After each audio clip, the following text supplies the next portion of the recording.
Le manioc peut apporter une amélioration au quotidien dans nos cuisines et conduire à l'ouverture de nouveaux commerces sur les connaissances. Tel est l'intérêt de la formation de formatrices organisée par le Programme alimentaire mondial au profit de 180 femmes issues de 19 quartiers que compte le territoire du premier arrondissement. Après le mot de bienvenue du chef de quartier, le représentant du PAM a justifié la présence de son organisme en ces lieux, le renforcement des capacités sur le manioc, aliment de base des Congolais. Le manioc, c'est un produit qui est consommé par 95% de la population congolaise et c'est notre aliment de base.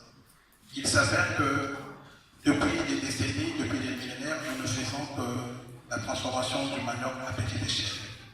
Au cours de cette activité de renforcement de capacité, nous allons travailler sur le manioc, qui est notre aliment de base. Cet aliment que nous utilisons, que nous manipulons tous les jours en longueur de journée, est méconnu de la population. Parce que la diversité des produits qui en sortent, les gens sont deux fois émus de comprendre que nous pouvons faire plusieurs choses avec le manioc. D'où la quintessence de cette activité et d'où la nécessité de montrer à la population que le produit que nous utilisons tous les jours, il est sous peu utilisé, nous pouvons l'utiliser sous diverses formes. En partenariat avec la commune de Lumumba, qui nous accompagne dans la mise en œuvre de la journée de sensibilisation, démonstration et dégustation publique culinaire, nous allons devoir regarder, goûter, tester, toucher du doigt les produits dérivés du manioc. Donc, nous avons des beignets qui sont faits à base de la farine de manioc mélangée à la banane, des beignets de tubercules de manioc, rien que les tubercules de manioc, les crêpes faites à base de la farine de manioc, les balapida, les galettes, de la salade au gari et du yaourt mélangé au gari. Donc, tous ces produits sont faits à base des tubercules de manioc. En ce mois de mars, mois de la femme, l'administrateur maire de l'arrondissement 1 Lumumba, Max Toussaint-Louemba, a bien voulu exprimer sa sincère reconnaissance aux responsables de l'Institut Thomas Sankara et remercier le personnel du PAM pour une si importante activité, la transformation du manioc.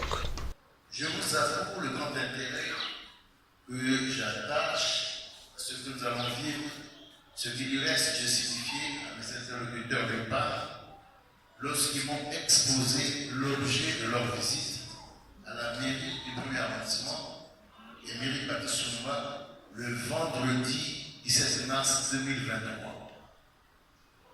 Cet intérêt trouve ici et aujourd'hui sa meilleure expression. Nous avons donc intéressé à cet effet l'ensemble des 19 quartiers que je prends que compte le territoire du premier arrondissement pour ne laisser personne hors jeu dans cette école du savoir.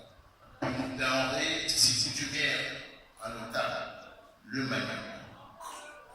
Les femmes en formation de formatrices auront à leur tour le devoir de transmettre les connaissances acquises à leurs consoeurs dans les quartiers respectifs.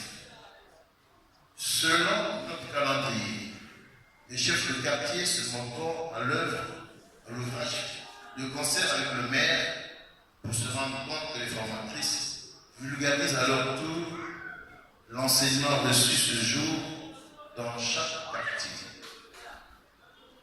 Je serai présent avec mon cabinet pour évaluer le processus de transmission que nous avons engagé. Sur ce, je déclare ouverte la session de formation des femmes de notre arrondissement et souhaite plein succès aux travaux. Je vous remercie. S'étant suivi une dégustation des dérivés du manioc, œuvre des femmes productrices et spécialistes de l'art culinaire.